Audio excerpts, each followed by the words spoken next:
It is done. Doom the Barbarian hath slain Diablo once and for all.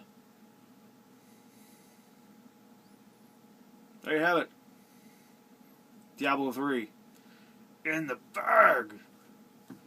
Good stuff right here. Diablo 3, nothing new to the gaming world. It's been out for over a year now. Just came out for PlayStation 3 and Xbox 360 on Tuesday the 3rd. Today is, I don't know what today is. Today is Saturday the 7th. It's actually Sunday the 8th because it's like 1 in the morning. This game is freaking amazing. I plowed through this game. I didn't start it. Well, maybe I did. Yeah, I think I did start it Tuesday when I picked it up. Obviously, I haven't shown it in a pickup video yet. I'm still waiting on some stuff to come in the mail before I do my first pickups of the month. I have a ton of games that I picked up and got some trades and stuff. So, I mean, spoiler alert, I got Diablo 3, and I'm sure that I'll mention that in my pickups video, but I don't think I'll go into great detail about it because I'm showing it right here and I'm talking about it right now. This game is awesome. The story, I mean, it's like any of the other Diablo stories. You know, it's there, but it's not the front runner, of course. The story's told in, a few cutscenes that take place, at the beginning of the act that you're in, and, a few other cutscenes, maybe smaller cutscenes, not the beautiful, full animated, just absolutely gorgeous cutscenes that take place at the beginning of each act. But, I mean, some other smaller cutscenes and some title screens and stuff like some really cool animations and things like that. But also a lot of the story is told in the form of diary entries that you find throughout the game that you collect. I didn't collect them all, of course, because I wasn't really going for a complete run of the game, but I did do a lot more than was necessary. Also, I did a ton of side quests just because they added a lot of experience, and sometimes some cool loot came from those. And I did take towards the end of the game, not so much because I was kind of itching to get done. Not so the game could get finished, but just because like some of the areas, like the hordes of monsters, was just crazy. Just tons and tons and tons of monsters on the screen. But I didn't notice any slowdown though, so that was cool. It didn't have any issue with there being so many monsters on the screen. But yeah, so I didn't go for like a totally complete run. I found as many of the audio diary entries as I could, and I cleared as much of most of the maps as I could.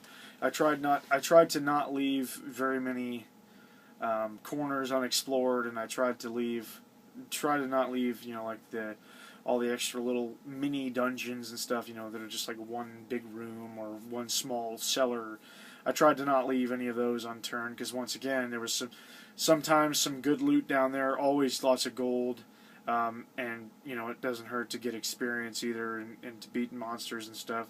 And then some of these side quests and things like that give you extra experience and stuff just for finishing up. So I spent a lot of time clearing maps and doing some side quests. I didn't do them all, of course. I'm sure there's tons that I forgot. And I noticed that once you beat the game, it unlocks Nightmare Mode. And I'm not positive what that entails because it's still, because I played it on easy. I'll just be upfront with that. Preface the whole thing by saying I played it on easy, so that's probably one of the reasons that I just plowed through it, because it wasn't even a challenge. I mean, not even at all.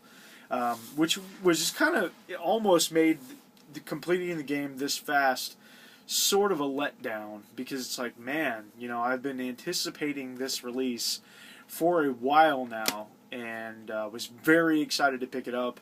and get home and play it. And you know, I did, and I played it pretty intently. I would say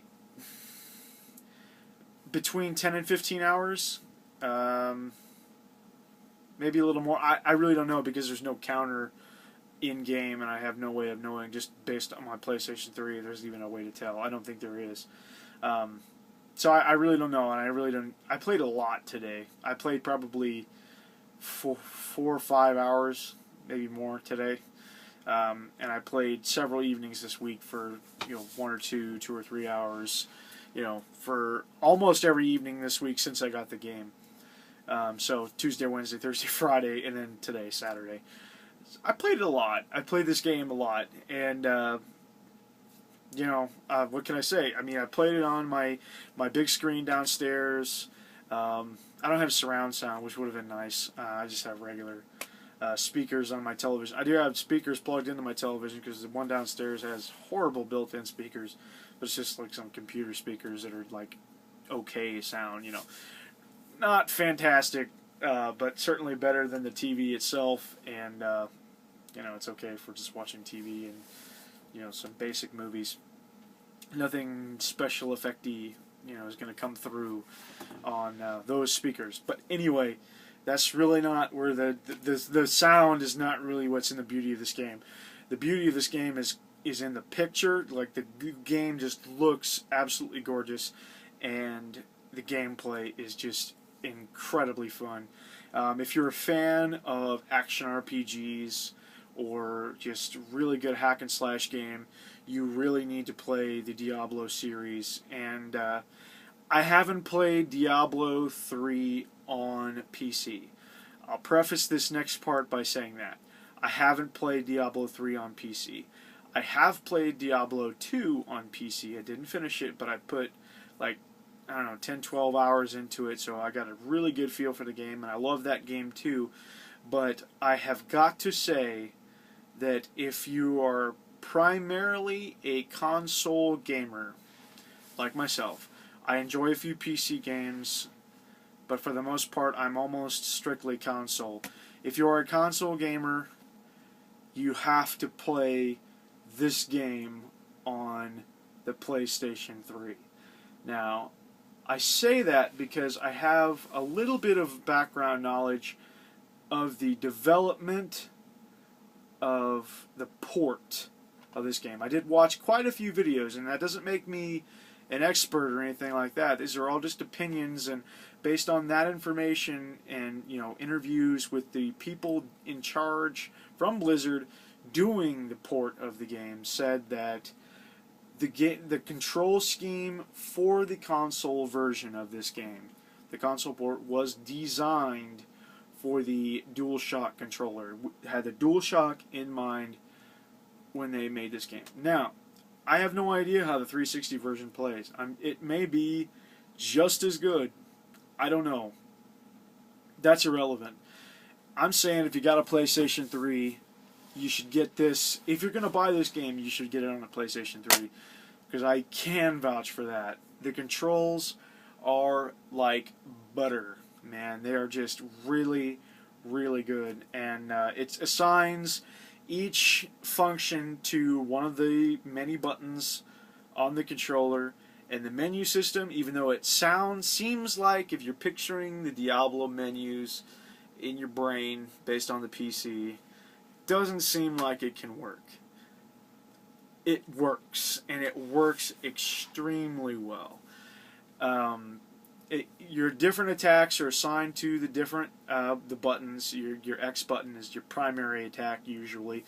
It's going to be the one that you use for most of the game, and your square button's got a different one, and as you level up, it unlocks each skill slot, one of the buttons, and then also different abilities for each one of those buttons that you go into the menu and assign based on which one you want. And then it furthers that by also unlocking runes that give those abilities more abilities, or like heightened strength, more of the same.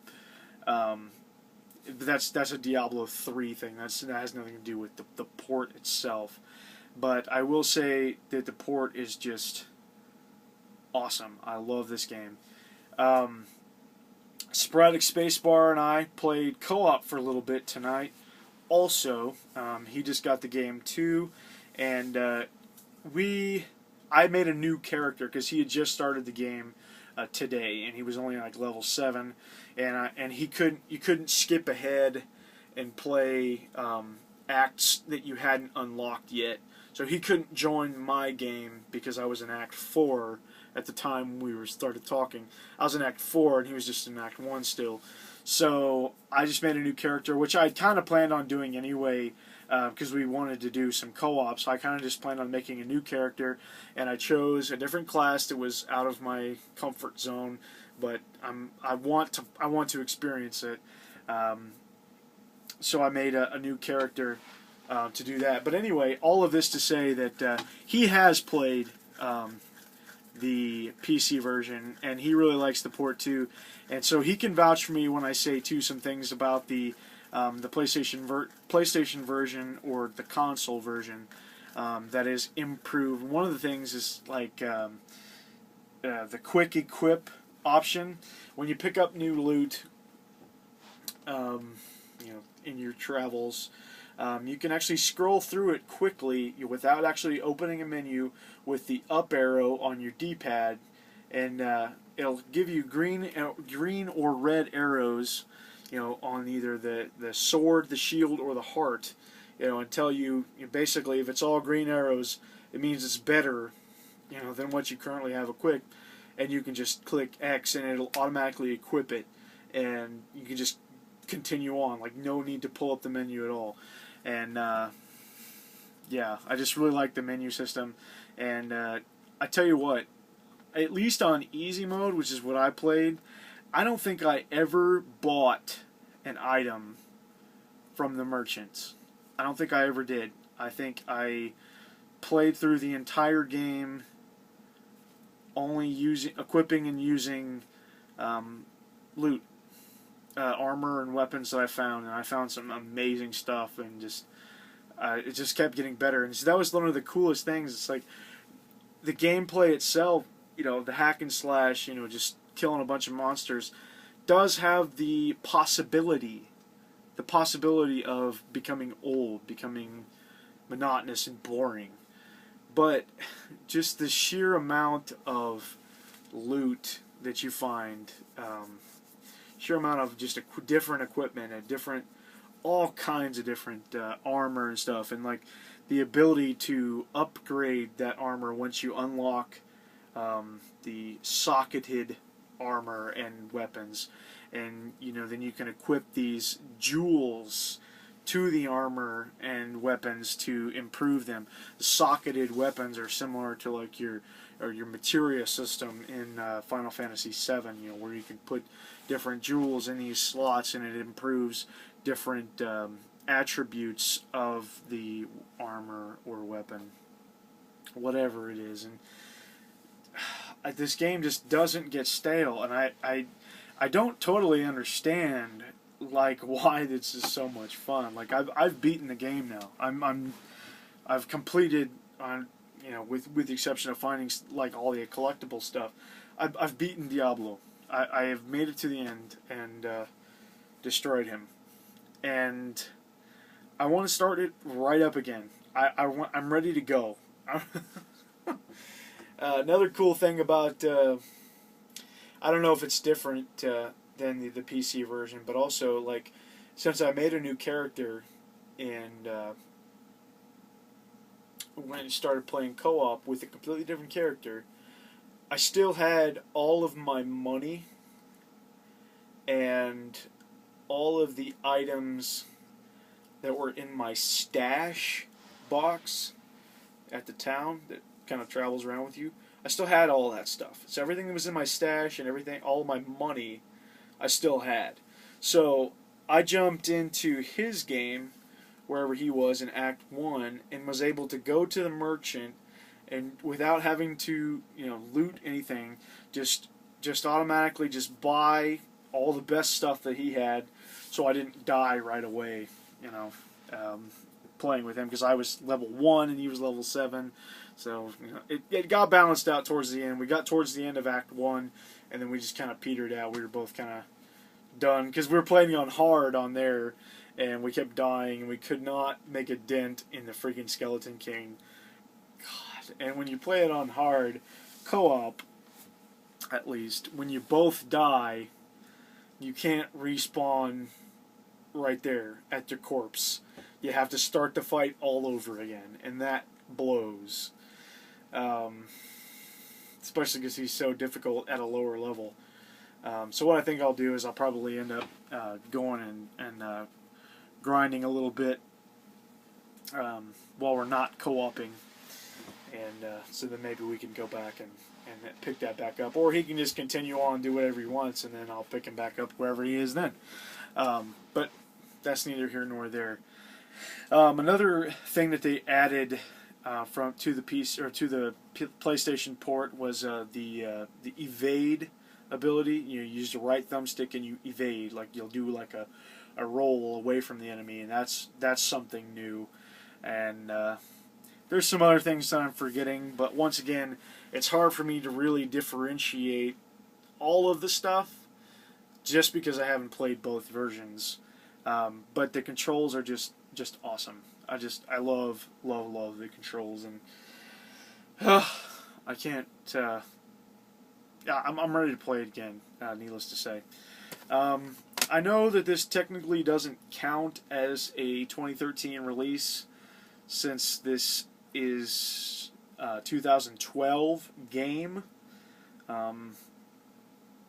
But since I have played and own so few 2013 releases, that's not how I'm going to be judging my game of the year kind of thing. It's just going to be my favorite game that I beat this year. But I tell you what, even considering all of the games that I've previously beaten and the 6 games that I've already said are in the contention for 2013 Game of the Year, this one is kind of on top right now.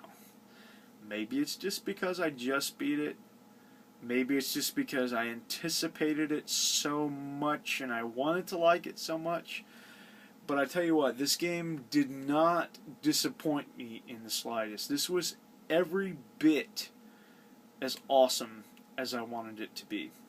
Even not playing it prior to owning the console version. This took everything that I liked about Diablo and Diablo 2, amplified it by a ton, and made it very, very, very good.